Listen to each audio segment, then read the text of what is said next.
发生了2个很重大的事情啊，一个就是川普遇袭啊，跟死神擦肩而过啊。另外一个呢，就是拜登刚刚宣布不再连任啊，在所有人期待他跟川普去对决的时候，突然宣布他退选了。那他的副手肯定是贺锦丽去替代拜登跟川普竞选。那么就这2个事件，我想问问您的看法，预示着未来美国的这次的选举吧，后续的发展或者说结果，您更倾向于谁的胜选几率更大？拜登出山竞选本来就是为党多于为自己，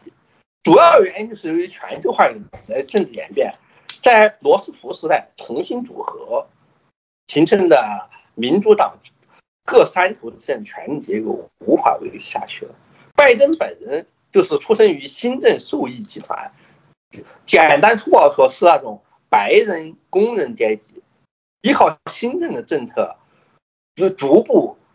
进入中产阶级行列，变成统治上一部分。这一部分是罗斯福民主党的根基所在。富兰克林·罗斯福以前民主党是一个简单粗暴说是一个联盟，是东北部新英格兰民主党对于南北战争以后长期执政的共和党自由贸易资本主义的共和党集结各种反对势力联盟。第二就是南北战争的失败者，共和党完全没有扎根于地，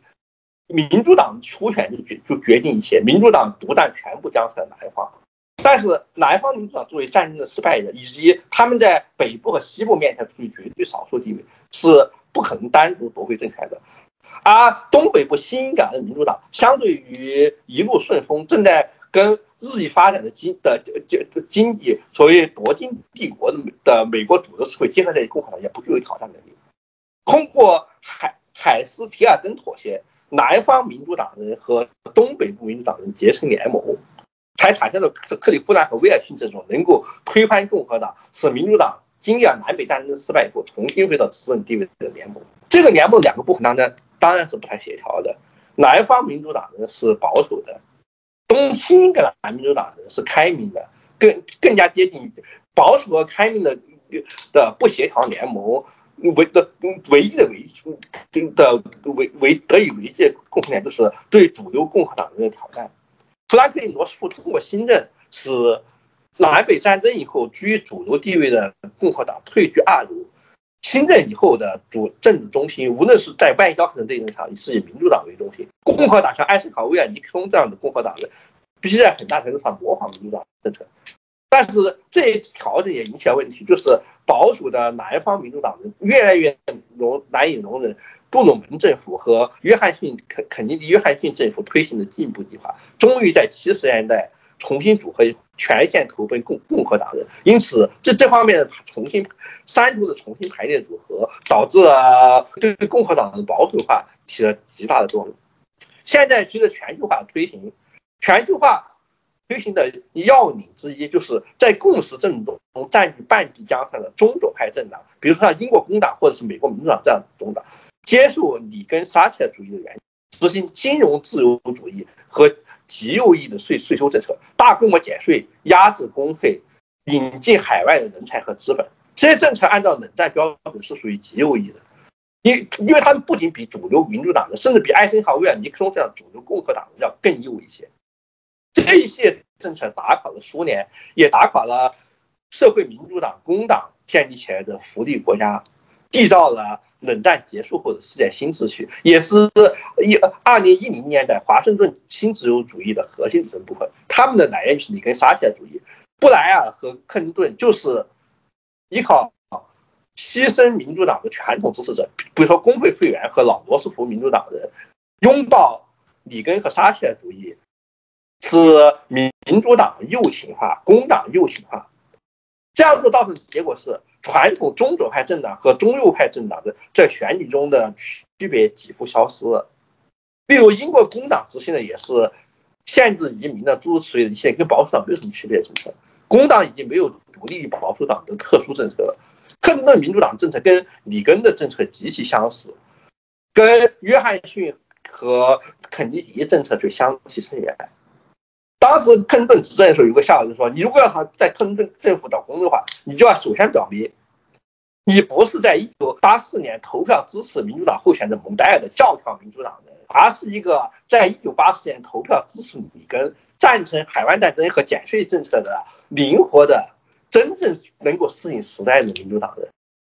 这样一个民主党人在经济方面的立场，比起艾森豪威尔和尼克松时代共和党人还要右。这样一个新民主党的政策，制造了全球化的繁荣，变成了民主党的主流派。而最初老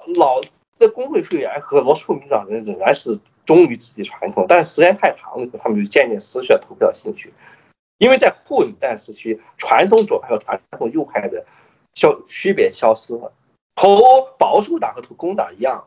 投共和党跟投社会党一样，投基督教民主联盟跟投社会民主党一样。那么，要么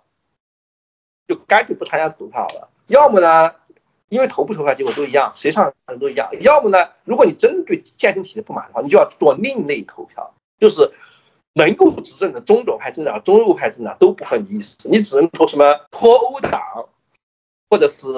另类选择党这样的新右翼政党，或者是勒庞的法国国民阵线的新右翼政党。最近几十年间呢，共识政治崩溃，新右翼政党崛起，在美国体现为川普是民粹主义右翼民粹主义政党崛起的根本原因。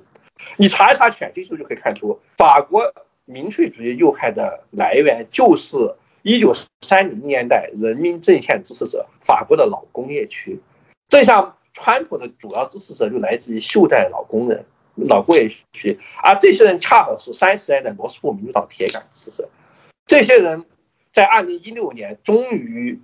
放弃了对民主党的忠诚，抛弃了希拉里。希拉里大力士宾州，把川普送进了白宫。而民主党的转败为胜的关键问题就是推出了拜登这样一位老罗斯福民主党人。这样的三头只剩两个，一个是拜登，一个就是李德。李德刚刚去世，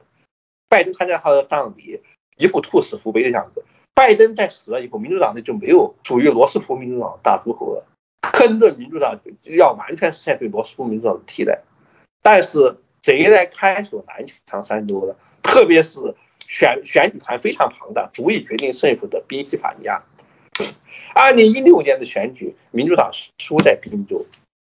2020年的选举，川普输在宾州。2022年的选举，川普还是输在宾州。最后，川普选择了万斯做候选人，这什么意思？就是要力争袖带工人的选票，而不让黑利或者他的3票选票对川普没有用，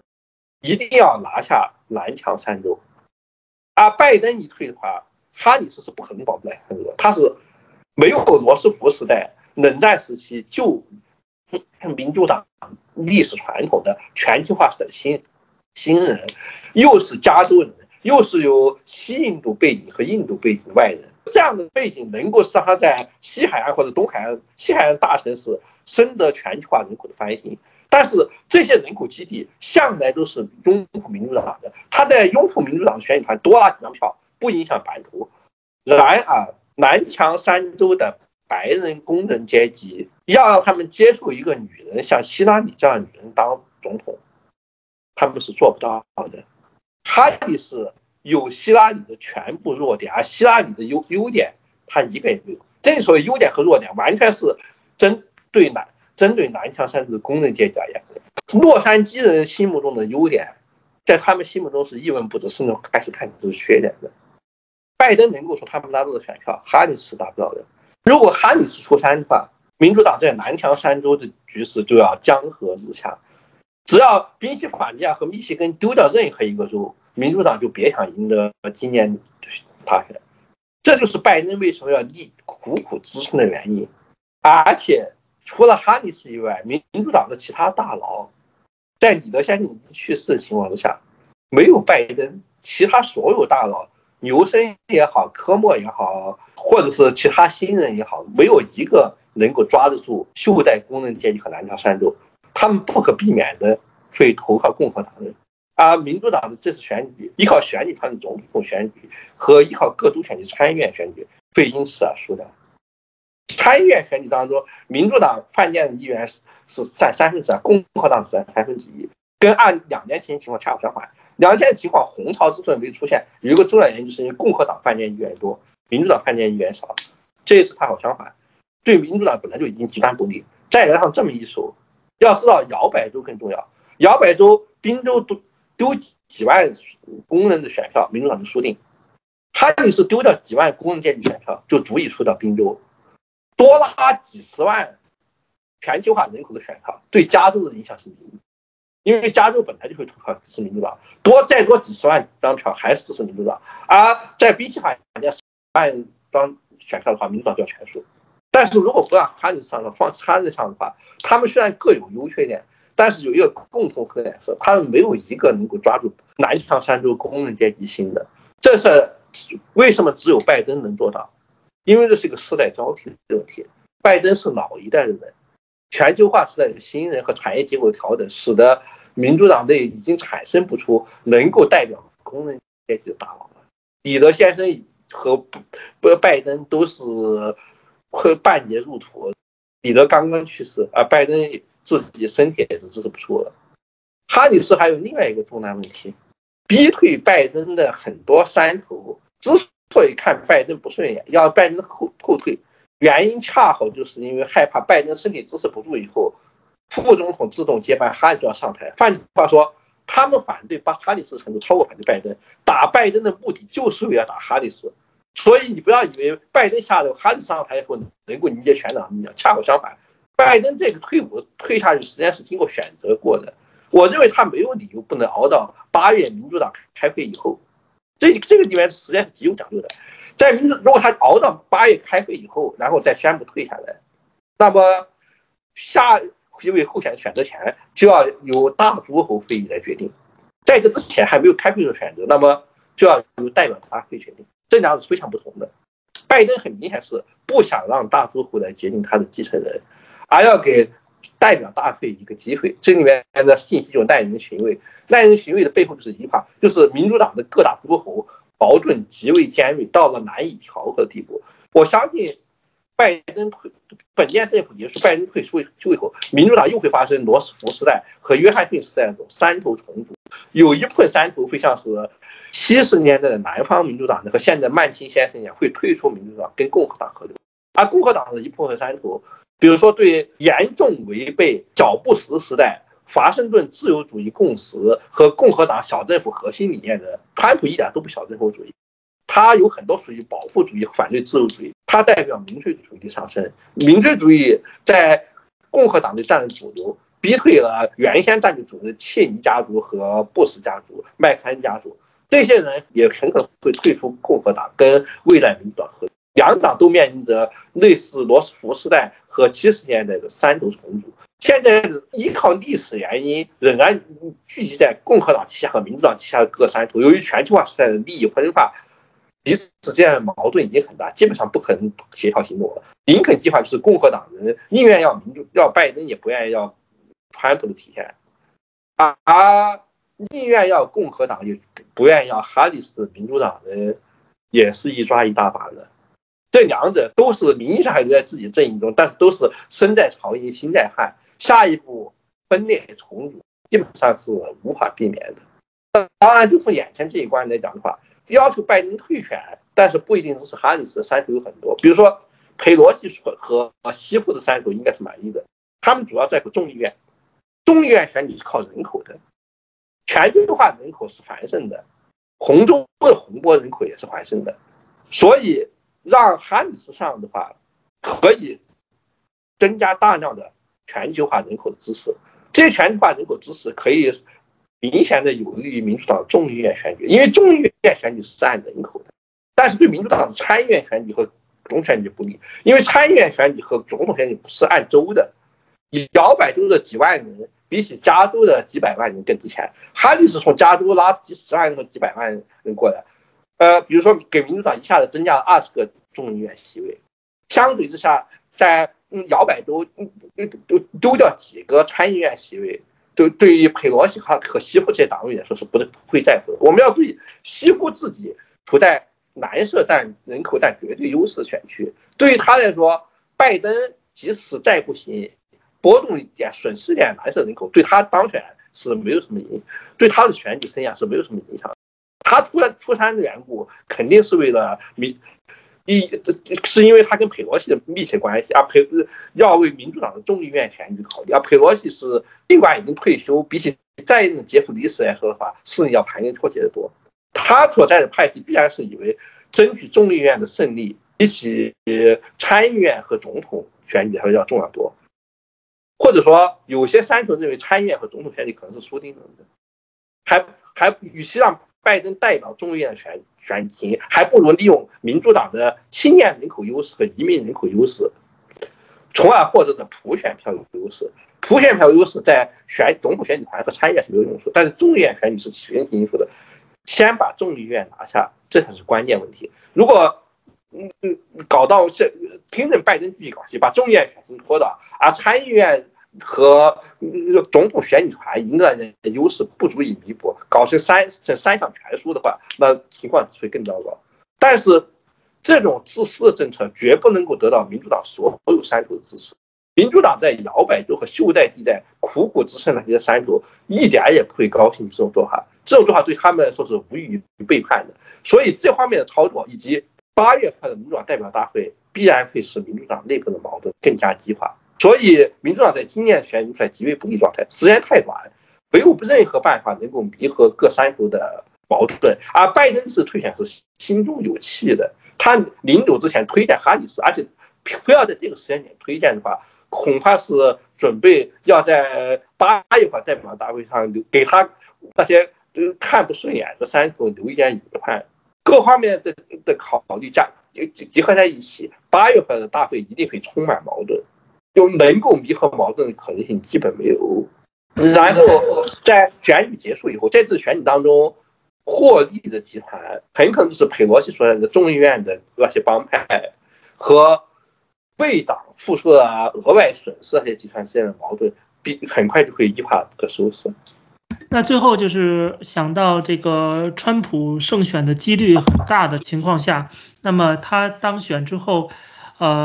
会做哪些事情？就是特别是可能对全球有很大的影响。川普基本没有可能实现他的诺言，他上次选举时对袖带工人所说的诺言并没有实现，他无法把产业带回袖带。关税政策虽然打击了中国，导致产业链重新部署，但是原有的传统产业并没有恢复，新兴产业的成长是有的，比如说像跟医疗科技结合那些新公司，但是那些公司一般并不位于袖带老工业区，他们跟袖带原有的工人阶级的就业需求也是互不匹配的。直截了当的说，是新生产业是有的，就是说最近10几年，其实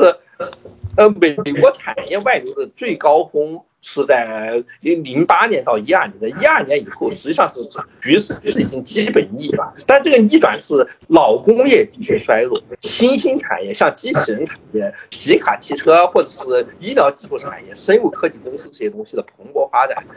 跟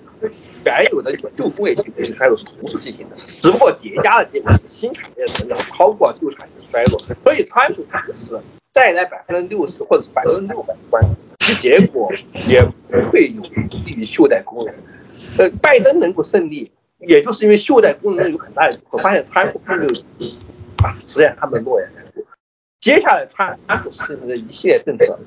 同样也不能够使传统产业回流。因此，从认真说来，传统产业去设计了工人阶级子弟真正的除了战争以外的阶级，他们在未来时代中最适合发挥特长的地方就是。别的不说，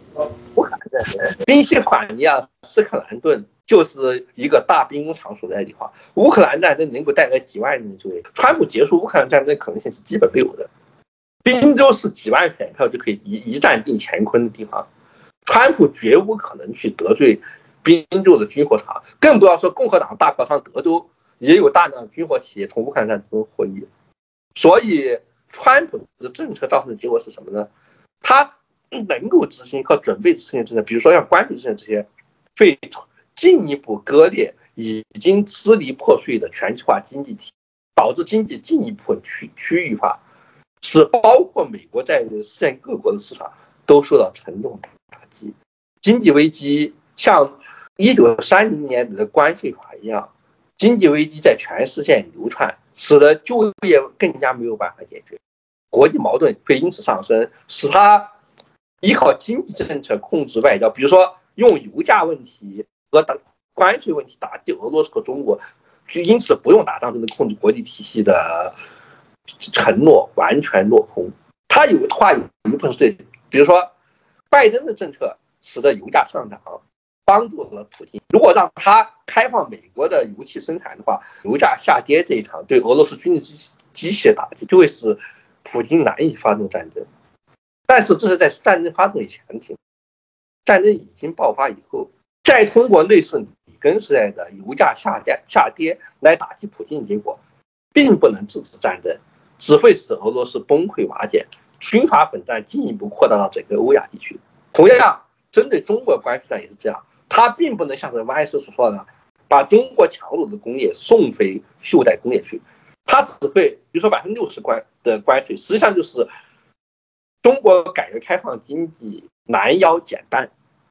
这样一个打击一定会导致中国内部的经济崩溃，中国地方财政崩溃和流民战争的爆发，或者就会迫使中国铤而走险，直接走向战争。无论是哪一种情况，中东政策也是这样。跟拜登比较便宜的中东政策相比，他将会更多的支持单方面的支持以色列，给以色列松绑，因此逆反的战局